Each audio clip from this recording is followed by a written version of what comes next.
Hi ಎಲ್ಲರಿಗೂ ನಮಸ್ಕಾರ. ಇವತ್ತು ನಾನು ಬೆಂಡೆಕಾಯಿ ಹುಳಿ ಮಾಡಲಿಕ್ಕೆ ಒಂದು 1/4 ಕೆ ಜಿಗಿಂತ ಜಾಸ್ತಿ ಆಗುತ್ತೆ, ಅರ್ಧ ಕೆ ಜಿಗಿಂತ ಸ್ವಲ್ಪ ಕಡಿಮೆ ಇದೆ ಅಷ್ಟು ಬೆಂಡೆಕಾಯಿನ ತೊಗೊಂಡಿದ್ದೀನಿ. ಇದಕ್ಕೆ ನಾನು ಈರುಳ್ಳಿ ಒಂದು ಗೆಂಡೆ ಅಂದರೆ ಸ್ವಲ್ಪ ಈರುಳ್ಳಿ ಇತ್ತು, ಹಾಗಾಗಿ ಒಂದು ಸಣ್ಣ ಗೆಂಡೆಯನ್ನು ಈರುಳ್ಳಿ ತೊಗೊಂಡಿದ್ದೀನಿ.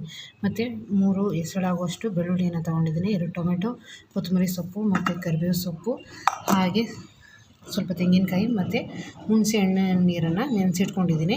ಇವಾಗ ನೋಡೋಣ ಹೇಗೆ ಮಾಡೋದು ಅಂತ ಹೇಳಿ. ಒಂದು ಬೆಂಡೆಕಾಯಿ ಹುಳಿಯನ್ನು ಅಥವಾ ಬೆಂಡೆಕಾಯಿ ಗೊಜ್ಜು, ಬೆಂಡೆಕಾಯಿ ಸಾಂಬಾರು ಅಂತಲೂ ಕೂಡ ಕರಿಬಹುದು.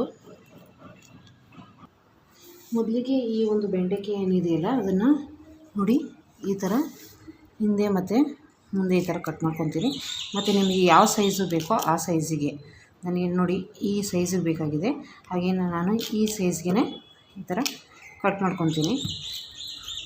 ನೋಡಿ ಈ ಸೈಜ್ಗೆ ಎಲ್ಲನೂ ಸಹ ಬೆಂಡೆಕಾಯಿನ ಕಟ್ ಮಾಡ್ಕೊಳ್ಳೋಣ. ಇವಾಗ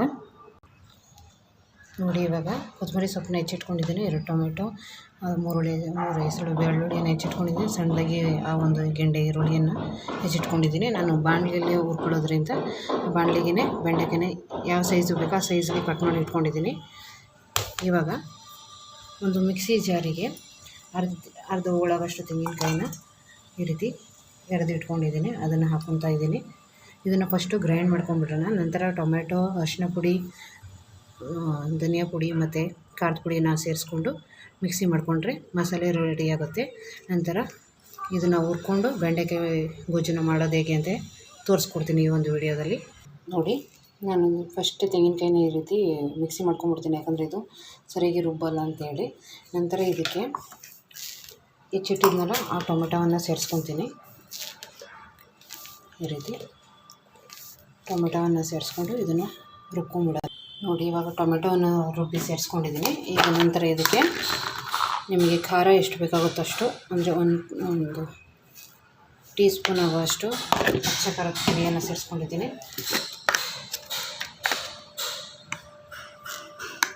ಸ್ವಲ್ಪ ಅರಿಶಿಣವನ್ನು ಸೇರಿಸ್ಕೊತಾ ಇದ್ದೀನಿ, ಒಂದು 1/4 ಟೀ ಸ್ಪೂನ್ ಆಗುವಷ್ಟು. ನಂತರ ಇದಕ್ಕೆ ಸ್ವಲ್ಪ ಧನಿಯಾ ಪುಡಿಯನ್ನು ಒಂದು ಸ್ಪೂನ್ ಆಗುವಷ್ಟು ಸೇರಿಸ್ಕೊತಾ ಇದ್ದೀನಿ.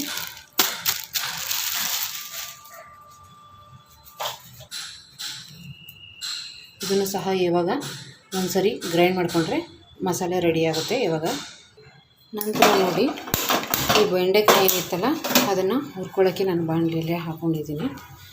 ಸ್ವಲ್ಪ ಬಿಸಿ ಆಗಲಿ. ಬಿಸಿ ಆದಮೇಲೆ ಇದಕ್ಕೆ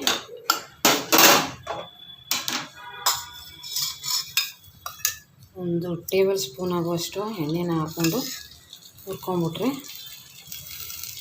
ಅಂಟೇನು ಬರಲ್ಲ. ಚೆನ್ನಾಗಿ ಹುರ್ಕೋಬೇಕಾಗುತ್ತೆ, ಚೆನ್ನಾಗಿ ಬೆಂಡೆಕಾಯಿನ.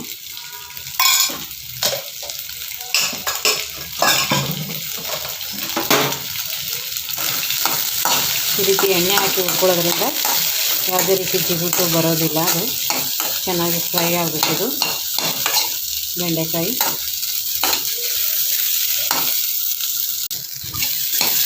ಈ ಥರ ಚೆನ್ನಾಗಿ ಫ್ರೈ ಮಾಡ್ಕೋಬೇಕಾಗುತ್ತೆ.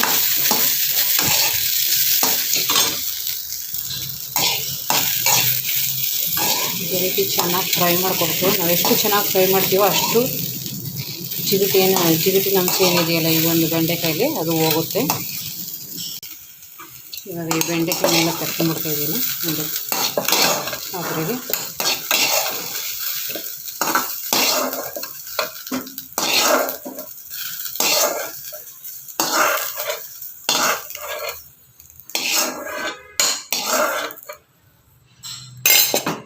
ನಂತರ ಇದಕ್ಕೆ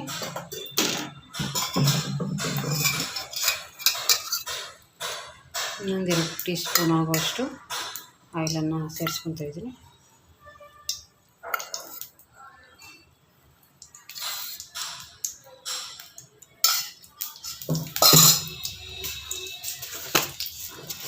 ಇದಕ್ಕೆ ಇವಾಗ ಸ್ವಲ್ಪ ಜೀರಿಗೆ, ಸ್ವಲ್ಪ ಸಾಸಿವೆ ಕಾಳು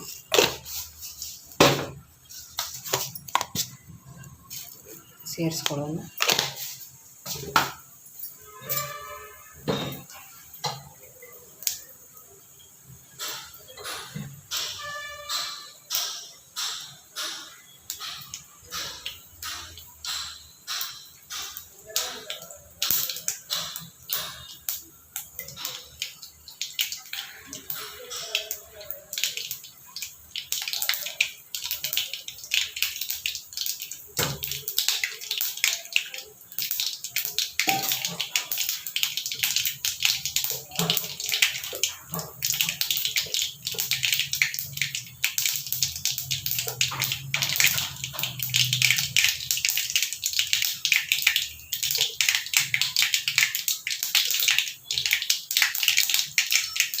ನಂತರ ಈ ರೀತಿ ಸಾಸಿವೆ ಜೀರಿಗೆ ಸಿಡಿಯುವಾಗ ಸ್ವಲ್ಪ ಎತ್ತಿಟ್ಟಿದ್ನಲ್ಲ ಆವದು ಕರಿಬೇವು ಸೊಪ್ಪನ್ನು ಸೇರಿಸ್ಕೊತಾ ಇದ್ದೀನಿ.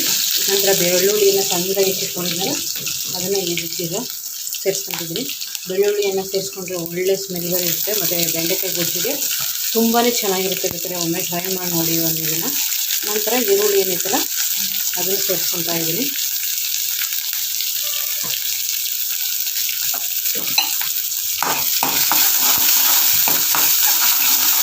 ನಂತರ ಇದು ಸ್ವಲ್ಪ ಫ್ರೈ ಆಗಬೇಕು. ಈ ಥರ ಫ್ರೈ ಆಗ್ತಿದೆ.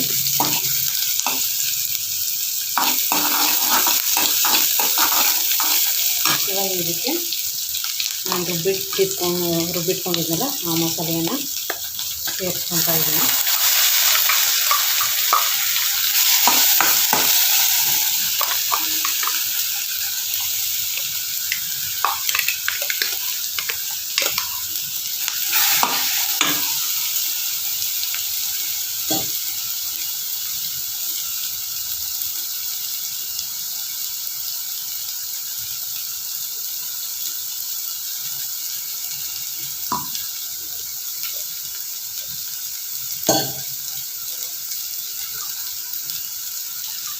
ಮಸಾಲೆ ಎಲ್ಲ ಹಾಕಿ ಸ್ಮೆಲ್ ಹೋಗಬೇಕು.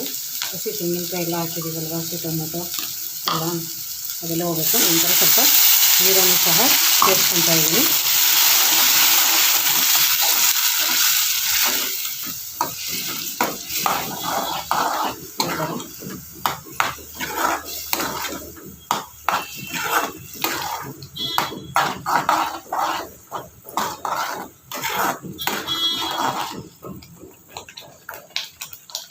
ನಂತರ ಇದು ಸ್ವಲ್ಪ ಕುದಿಯಲಿ, ಎಣ್ಣೆ ಎಲ್ಲ ಬಿಟ್ಕೊಳ್ಳಿ. ಅಲ್ಲಿ ತನಕ ಅದನ್ನು ಸ್ವಲ್ಪ ಹಾಗೆ ಬಿಡೋಣ.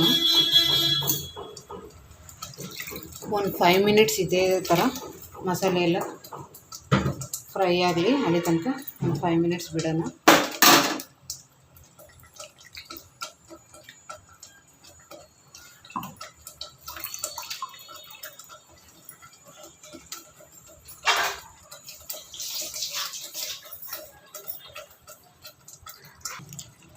ನಂತರ ನೋಡಿ ಕುದೀತಾ ಇದೆ. ಇವಾಗ ಚೆನ್ನಾಗಿ ಮಿಕ್ಸ್ ಮಾಡ್ಕೊಳ್ಳೋಣ.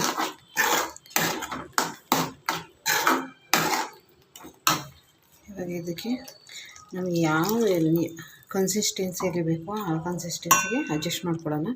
ಮತ್ತು ಹುಳಿ ರಸ ಏನಿತ್ತಲ್ಲ, ಹುಣಸೆಹಣ್ಣು ನೆನೆಟ್ಕೊಂಡಿದ್ದಲ್ಲ ಅದನ್ನು ಸಹ ಸೇರಿಸ್ಕೊತಾ ಇದ್ದೀನಿ. ಈ ಒಂದು ಹದದಲ್ಲಿ ನಿಮಗೆ ಯಾವ ಕನ್ಸಿಸ್ಟೆನ್ಸಿಲಿ ಬೇಕೋ, ಇದೊಂದು ಗ್ರೇವಿ ಆಗಿರ್ಬೋದು ಅಥವಾ ಸಾಂಬಾರು ಆಗಿರ್ಬೋದು ನೋಡಿ ಅಡ್ಜಸ್ಟ್ ಮಾಡ್ಕೋಬೋದು. ಇವಾಗ ಇದನ್ನು ಅಷ್ಟೇ ಒಂದು 5 ಮಿನಿಟ್ಸ್ ಕುದಿಯೋಕ್ಕೆ ಬಿಡ್ತೀನಿ. ನೋಡಿ ಇವಾಗ ಕುದೀತಾ ಇದೆ. ಈ ಥರ ಗ್ರೇವಿ ರೆಡಿಯಾಗಿದೆ. ಈಗ ಇದಕ್ಕೆ ರುಚಿಗೆ ತಕ್ಕಷ್ಟು ಉಪ್ಪು, ಖಾರ ಏನಾದ್ರು ಕಡಿಮೆ ಆಗಿದ್ರೆ ಖಾರ ಆಗಿರ್ಬೋದು ಎಲ್ಲನೂ ಸೇರಿಸ್ಕೋಬೇಕಾಗುತ್ತೆ. ನಾನು ಸ್ವಲ್ಪ ಜಾಸ್ತಿ ಗಟ್ಟಿಯಾಗಿದೆ ಅಂತೇಳಿ, ಸ್ವಲ್ಪ ಗ್ರೇವಿ ಗಟ್ಟಿಯಾಗಿದೆ ಅಂತೇಳಿ ನೀರನ್ನು ಸಹ ಸೇರಿಸ್ಕೊತಾ ಇದ್ದೀನಿ ನಾನು.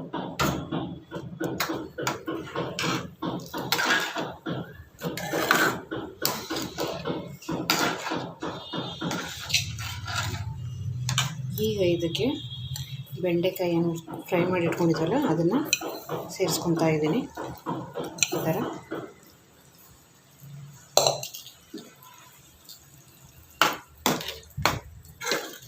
ಈಗ ಇದನ್ನು ಸೇರಿಸ್ಕೊಂಡ್ಮೇಲೆ ಏನಿಲ್ಲ ಅಂದರೂ ಒಂದು 5 ಮಿನಿಟ್ಸು ಮತ್ತು ಬಿಡಬೇಕಾಗುತ್ತೆ ಬೇಯೋಕ್ಕೆ. ಜಸ್ಟ್ ಹಾಗೆಯೇ ನಂತರ ಇದಕ್ಕೆ ಕೊತ್ತಂಬರಿ ಸೊಪ್ಪು ಏನು ಸಣ್ಣದಾಗಿ ಹೆಚ್ಚಿಟ್ಕೊಂಡಿದ್ನಲ್ಲ ಅದನ್ನ ಆ್ಯಡ್ ಮಾಡ್ಕೊತಾ ಇದ್ದೀನಿ. ಇನ್ನು 5 ಮಿನಿಟ್ಸ್ ಆಯಿತು ಅಂತಂದರೆ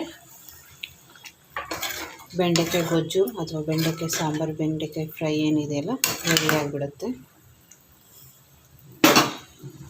ಮತ್ತು ಈಗೇನು ಪ್ಲೇಟನ್ನು ಮುಚ್ತಾ ಇದ್ದೀನಿ. 5 ಮಿನಿಟ್ಸ್ ಮೀಡಿಯಮ್ ಫ್ಲೇಮಲ್ಲಿ ಫ್ರೈ ಆಗೋಕ್ಕೆ ಬಿಡೋಣ. ನೋಡಿ ಇವಾಗ ಬೆಂಡೆಕಾಯಿ ಸಾಂಬಾರು ಅಥವಾ ಬೆಂಡೆಕಾಯಿ ಗೊಜ್ಜು ರೆಡಿಯಾಗಿದೆ. ಇದನ್ನು ನೀವು ಮುದ್ದೆಗಾಗಿರ್ಬೋದು, ರೊಟ್ಟಿಗಾಗಿರ್ಬೋದು, ಚಪಾತಿಗಾಗಿರ್ಬೋದು, ಅನ್ನಕ್ಕಾಗಿರ್ಬೋದು ಸರ್ವ್ ಮಾಡ್ಬೋದು. ಈ ಒಂದು ರೆಸಿಪಿ ಇಷ್ಟ ಆಗಿದ್ದರೆ ನಿಮ್ಮ ಫ್ರೆಂಡ್ಸ್ ಆ್ಯಂಡ್ ಫ್ಯಾಮಿಲಿಗೆ ಶೇರನ್ನು ಮಾಡಿ. ಹಾಗೆ ನನ್ನ ಒಂದು ಈ ವಿಡಿಯೋಗೆ ಒಂದು ಲೈಕನ್ನು ಕೊಟ್ಟು ಸಬ್ಸ್ಕ್ರೈಬ್ ಮಾಡ್ಕೊಳ್ಳಿ. Thank you all.